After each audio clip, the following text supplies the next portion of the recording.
Ce podcast est soutenu par notre partenaire, l'entreprise Hippocampe, la plateforme en ligne vous permettant de protéger vos créations artistiques grâce à la blockchain. En seulement quelques clics, avec des dépôts illimités, sans limite de format ou de taille, sans engagement et avec de l'information juridique, ça, c'est top. Parce que votre créativité mérite votre attention, il est important de démocratiser la protection des droits induits par la création et l'innovation. Hippocampe permet à chacun de pouvoir investir dans son imagination. Parce que toute l'énergie que je mets dans ces podcasts depuis 2018 ne devrait pas être récupérée avec mes contenus natifs par une quelconque radio ayant pignon sur rue, avec mes dépôts écrits et audio à différents stades de leur création, je m'assure l'antériorité de mon travail face à d'éventuelles reproductions. Pour les podcasts Rester dans le flow avec Flo ou Un flot de femmes, j'ai besoin de m'assurer que toutes mes créations sont protégées en renforçant la preuve de la paternité, ou maternité devrais-je dire, de mon style audio ainsi que de ma démarche artistique. Un grand merci à Hippocampe, que j'ai découvert en 2016 déjà, pour tout ce qu'ils me font découvrir, pour leur soutien, leur accueil et l'énergie de son équipe. Maman, tu décroches? Non, toujours pas. Les Juifs dans le deuil ont une étrange habitude, ils arrachent un peu de leurs vêtements. Il va falloir apprendre à vivre avec la déchirure. Ça va pas du tout, maman, là. Faut peut-être qu'elle aille voir un psy. Un psy? Non. On lui prend une femme de ménage. C'est très bien. Et vous faites quoi dans la vie? Je suis veuve. Moi, je fonce d'abord, je fais les choses et après, je me dis. Voilà, là, j'ai changé de métier, c'était un peu osé. Mais en même temps, tant qu'on fait les choses avec le cœur, il peut se passer des choses merveilleuses. Quoi, m'occuper de moi? À quoi ça sert de prendre soin de moi à mon âge? Moi, je vous trouve très bien, très belle.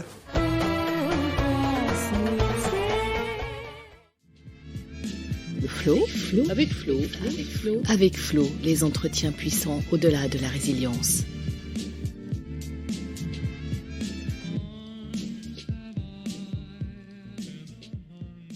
Aurélie Saada, vous n'êtes pas une inconnue pour le grand public, et bien sûr pour moi non plus. Auteure, compositrice, interprète, réalisatrice et actrice, chevalier des arts et des lettres, vous faites partie de ces femmes dont j'ai souvent écouté la voix, au sein du groupe Brigitte que vous avez formé avec Sylvie O'Haraud de 2007 jusqu'en février 2021. Je dois l'avouer, vous avez marqué certains moments de ma vie à travers diverses compositions musicales, notamment avec Battez-vous. Dieu sait si je l'ai écouté, on boucle celle-ci. 2013, en plein divorce et vente de société, je peux vous assurer que votre chanson m'a marqué et aidé. D'ailleurs, je tiens à préciser qu'on en saisit toute la teneur lorsqu'on connaît le contexte de son écriture. Voilà, ça fait pas tant référence à deux hommes se battant pour une femme qu'à l'ambiance dans laquelle Sylvie et vous étiez lorsque vous l'avez écrite, celle de deux femmes qui se soutiennent, qui décident de croire en elles et se mettent à utiliser un logiciel de montage plutôt qu'à aller demander à autrui de s'en charger. Non, vous n'étiez pas moins forte qu'un autre pour sortir votre album. Parce que tout cela, toute cette création ne s'est pas faite en un jour. Vous avez ramé des années. Là où moi j'ai décidé de laisser tout cela de côté, clairement. Vous avez tenu pour le plus grand plaisir de vos fans. Ce que j'aime chez vous, c'est cette envie de prendre la parole. On a toutes et tous tellement besoin d'amour, quel que soit notre âge, quel que soit notre parcours de vie, quels qu'aient été les combats menés. Si nous nous voyons aujourd'hui, c'est justement parce que la question du combat pour soi, le combat pour l'amour de soi est important. Vous vous êtes battue et avez ajouté une autre corde à votre arc de réalisatrice de clips et de publicité, celle de long métrage. Aujourd'hui, vous nous offrez votre premier film Rose avec Françoise Fabian dans le premier rôle et Horatica dans celui de sa fille. Alors avant d'aller plus loin et de parler de Rose, du moins du personnage de Rose et de ses droits justement, j'avais envie de connaître la source, de comprendre pourquoi Rose. Vous vous êtes dit, bon, cette fois-ci, ce sera un long métrage, pas en chanson, parce que j'ai trop de trucs à dire, que ça arrivera plus vite qu'on ne le pense et j'ai pas envie qu'on m'embête avec ça un jour. Est-ce que vous vous êtes dit ça? Qu'est-ce que je me suis dit? Moi, je fonce d'abord, je fais les choses et après, je me dis. Là, je crois que les histoires qu'on écrit sont les histoires qu'on crie depuis longtemps. Souvent, je dis je crie et j'ai écrit.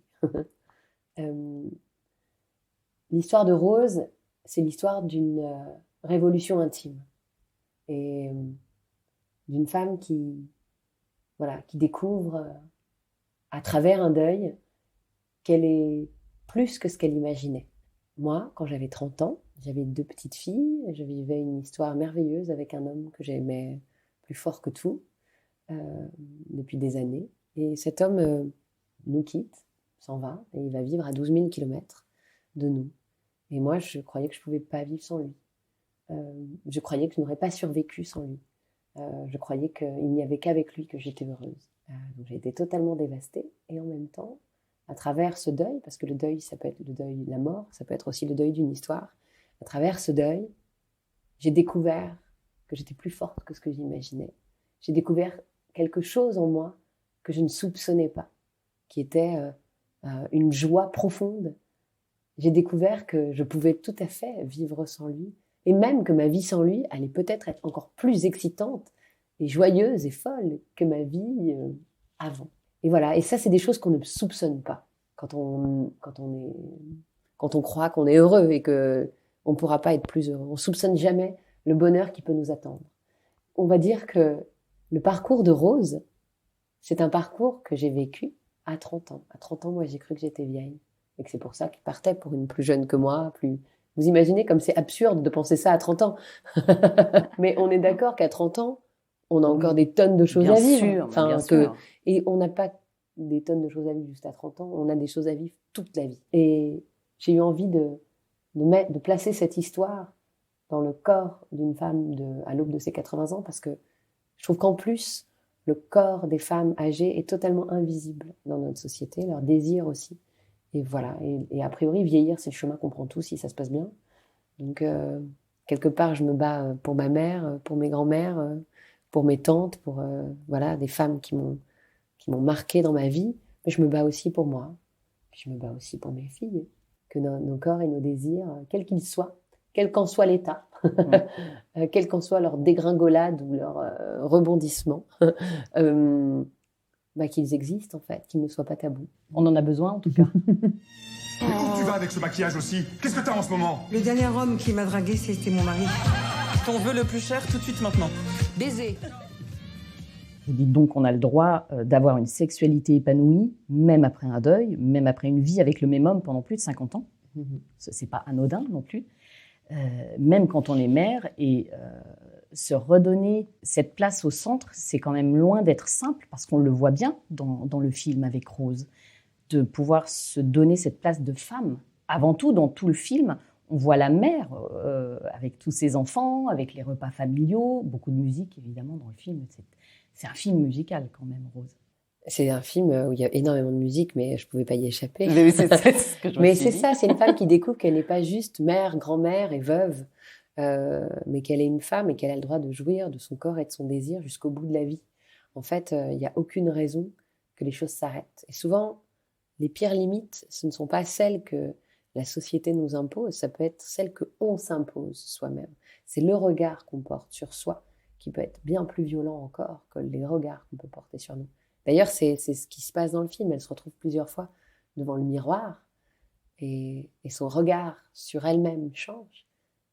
Et c'est merveilleux parce que à partir du moment où elle arrive à se regarder avec douceur, avec tendresse, avec plaisir, elle a le même corps, elle a la même peau, mais quand elle décide de le regarder autrement, alors sa vie change. Oui, c'est ça qui change tout, le regard qu'on pose sur soi Ouais, et les possibilités qu'on se donne et qu'on s'offre. exactement. Dans ce podcast, restez dans le flow, on parle souvent de résilience, c'est la thématique, et de sublimation. Et j'ai lu que votre grand-mère avait célébré votre maman comme on célébrait un garçon. Parce qu'elle a perdu un garçon avant la naissance de votre maman, et du coup, elle a décidé, votre grand-mère, de faire la même fête, voilà, comme on la faisait pour un garçon. Ouais. Et je me suis posé la question, est-ce que, du coup, elle a sublimé cette perte avec l'arrivée de votre maman et en fêtant votre maman? Est-ce qu'elle a donné la force à votre mère d'être elle-même, comme ce garçon qu'elle aurait été s'il avait vécu, hein? Est-ce que c'est pas de ça aussi qu'on voit un peu dans votre film, cette force féminine qui a les mêmes droits que le genre masculin, et où la question ne se pose pas, et où jusqu'au bout du film, on le voit d'ailleurs, dans les derniers propos tenus par Rose à ses enfants, où elle prend sa place de femme, D'humain. quand bien même elle est D'humaine, mère, mais ouais. complètement. Oui, c'est humaniste, évidemment. En fait, oui, alors c'est vrai que chez moi, alors je suis d'un milieu oriental, et il y a autant d'archaïsme que de modernité, là d'où je viens. Il y a autant de silence que de bruit. Il y a Voilà, il y a autant de solitude que de monde. C'est très, c'est complexe et plein de nuances comme ça et de paradoxes. C'est ce qui me plaît aussi. Mais c'est vrai que du côté de ma mère, pourtant, donc dans un milieu très oriental, en Tunisie, on a célébré sa naissance comme on aurait célébré la naissance d'un petit garçon, puisqu'elle est arrivée après. On a célébré la vie, en fait, qui est arrivée. On lui a fait une fête énorme. Ma grand-mère, qui était donc sa mère, était une femme très indépendante, qui a énormément travaillé. Mon arrière-grand-mère, donc la mère de ma grand-mère, a passé son baccalauréat, a même fait des études de mathématiques en Tunisie, au 19e siècle, au début, enfin, il y a très très très longtemps, quoi. Donc c'est de ce côté-là, d'une lignée d'égalité, en tout cas totalement assumée. C'est comme ça. Les femmes sont fortes. Les femmes ont droit. Et de l'autre côté, j'ai été dans une famille beaucoup plus, du côté de mon père, beaucoup plus traditionnaliste, un peu plus archaïque. Mais c'est intéressant aussi parce qu'il a fallu se battre. Il y a des choses à combattre. Ça a été intéressant. En tout cas, je suis heureuse d'être née de ça parce que ça m'a permis à moi et de me battre et en même temps d'avoir la force. De construire. Oui. De construire, de faire, d'écrire. Voilà, et je remercie mon arrière-grand-mère, ma grand-mère, ma mère et tous les hommes qui étaient avec elle parce qu'ils faisaient la place aux femmes aussi. Voilà.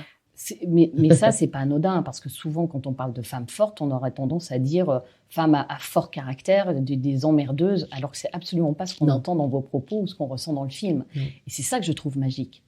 Parce qu'en grande majorité, malheureusement, c'est pas vraiment ce qu'on vit, quoi. C'est ça que je trouve dramatique quand même. Ou en tout cas que des générations de femmes, ou la génération de nos mères, beaucoup ne l'ont pas vécu. Ça ne devrait pas être une chance, ça devrait être normal. Évidemment, mais les choses bougent beaucoup aujourd'hui. La société est vraiment en révolution et c'est merveilleux. Ouais, il faut qu'on continue et que ça dure. Évidemment, il faut continuer à se battre. Mais il y a une vraie prise de parole, prise de conscience qui est en train de se dessiner aujourd'hui et qui est extraordinaire. Oui, il y a un vrai changement. Mais les réseaux sociaux, d'ailleurs, ils sont pour beaucoup sont une grande aide. Ils ont, je pense, un aspect néfaste et en même temps très vertueux pour tout ça. On voit bien avec nous toutes avant-hier, organisées un peu partout en France.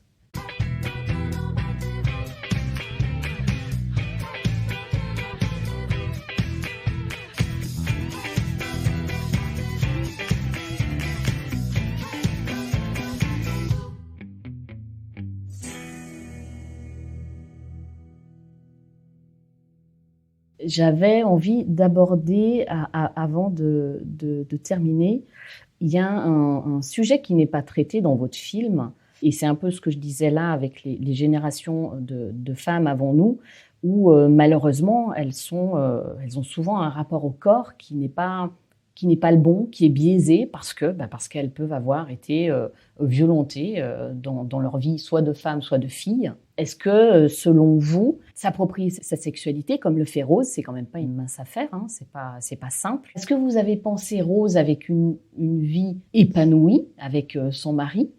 C'est ce qu'on ressent dans le film. Mais si ça n'avait pas été le cas, est-ce que c'est quelque chose qui vous a traversé l'esprit? Voilà, ça n'aurait pas été aussi simple pour Rose de se redécouvrir avec...